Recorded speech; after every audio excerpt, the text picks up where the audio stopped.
Mangesh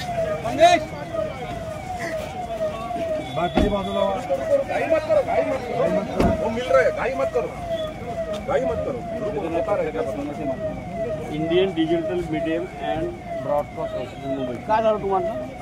Badoli police station अंतर्गत अशी अवैध व्यवसाय सुरू आहे त्या संदर्भामध्ये आम्ही बातमी टाकली।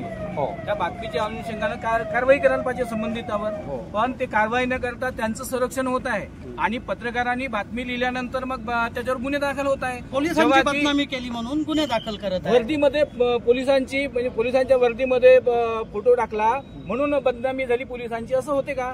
पोलीस वर्दीमध्येच राहणार आहे आणि वर्दीमध्ये नसलं तर पोलीस नाही राहत आहे। तर विषय आमचा असा आहे की जेव्हा अवैध व्यवसायाच्या विरोधामध्ये आम्ही जर बातमी टाकली तर असे जर गुन्हे होत असेल तर मग लोकशाही आहे का? आणि रात्री 1:30 वाजता गुन्हा दाखल आणि करून रात्रीला गुन्हा दाखल कसा होता? चौथा स्तंभ आहे आणि स्वतःच्याच पोलीस स्टेशन मध्ये स्वतःच फिर्यादी बनवून ज्याच्यावर एलिगेशन्स आहेत तोच व्यक्ती अर्जदार बनून म्हणजे गुन्हा दाखल करत असेल किती मोठी गोष्ट आहे। चौकशी करतो, चौकशी करा। दुसरी गोष्ट, डिजिटल मीडिया असोसिएशन आमची जी आहे त्याच्यासोबत जे आहे जे डिजिटल मीडिया 2021चा जो कायदा झालेला आहे, पहिलं प्रिंट मीडिया कायदा होता, त्याच्यानंतर डिजिटल मीडिया कायदा झाला 2021चा। त्याच्या अनुसार जे आहे डायरेक्ट पोलिसांना पोर्टल असेल इलेक्ट्रॉनिक्स मीडिया असेल त्याच्या पत्रकारावर गुन्हा दाखल करता येत नाही। त्यांना पहिलं त्या चौकशीसाठी संबंधितांना पत्र द्यावं लागते, त्याचा अहवाल आल्यानंतरच गुन्हा दाखल होऊ शकते। पण यांनी डायरेक्ट केला ते पण रात्री। आणि एक नाही असे आतापर्यंत जिल्ह्यात 3 गुन्हे दाखल केलेले आहेत। फक्त मुस्कुटदाबी आणि गळछेपी करण्याचा प्रयत्न पत्रकारांना हे करत आहे। चंद्रपूरच्या वतीनं आज निवेदन दिलेलं आहे। त्या निवेदनाच्या अधीन राहून चौकशी करून 100% माझ्या पत्रकार बांधवावर झालेला अन्याय किंवा होत असलेला अन्याय भविष्यात होणार नाही याची नोंद आम्ही दखल घेतो।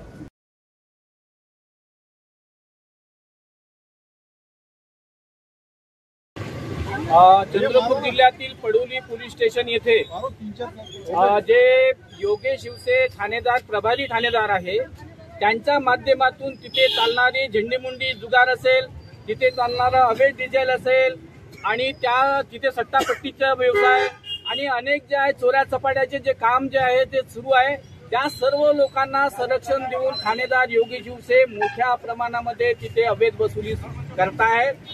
या संदर्भामध्ये आमचे जे आशिष खरोले जे आहे यांनी झेंडेमुंडी जिथं चालत आहे तिथे जाऊन त्यांनी शूटिंग करण्याचा प्रयत्न केला तर त्याला मारहाण झाली आणि त्यांनी पोलीस स्टेशनमध्ये तक्रार दाखल करण्यासाठी गेलं असता त्याची तक्रार घेतली नाही।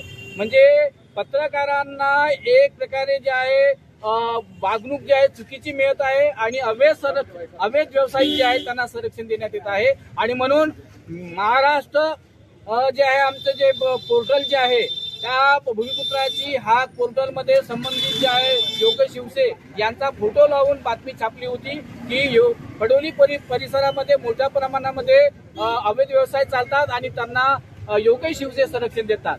परंतु त्या बातमीच्या संदर्भामध्ये त्यांनी योग्य ती चौकशी करून संबंधितांवर कारवाई करायला पाहिजे होती, परंतु आपल्या खाकी वर्दीचा दुरुपयोग करून त्यांनी उलट जे आहे पत्रकार म्हणून माझ्यावर खोटा गुन्हा दाखल केलेला आहे। जेव्हा की डिजिटल मीडिया 2021 जे आहे केंद्रीय माहिती अधिनियम जे आहे याच्या अंतर्गत जे आहे आमच्यावर डिजिटल मीडियाच्या कुठल्याही पत्रकारावर डायरेक्ट गुन्हा दाखल होऊ शकत नाही। पण कायद्याचं ज्ञान नसलेल्या योगेश शिवसे यांनी खाकी वर्दीचा जे दुरुपयोग करून माझ्यावर खोटा गुन्हा दाखल केलेला आहे आणि अशा चंद्रपूर जिल्ह्यामध्ये 3-4 डिजिटल मीडियाच्या पत्रकारावर खोटा गुन्हा दाखल झालेला आहे। त्याच्यामुळं आम्ही Indian digital media and broadcast association तर्फे आज इथे ठिय्या आंदोलन केलेलं आहे आणि त्या आंदोलनाच्या माध्यमातून संबंधित पोलीस अधिकाऱ्यावर गुन्हा दाखल झाला पाहिजे, त्यांच्यावर योग्य ती चौकशी करून जे आहे त्यांच्या संपत्तीची चौकशी झाली पाहिजे आणि त्यांच्यावर जे आहे कारवाई झाली पाहिजे अशा प्रकारची मागणी घेऊन आज आम्ही ठिय्या आंदोलन केलेलं आहे।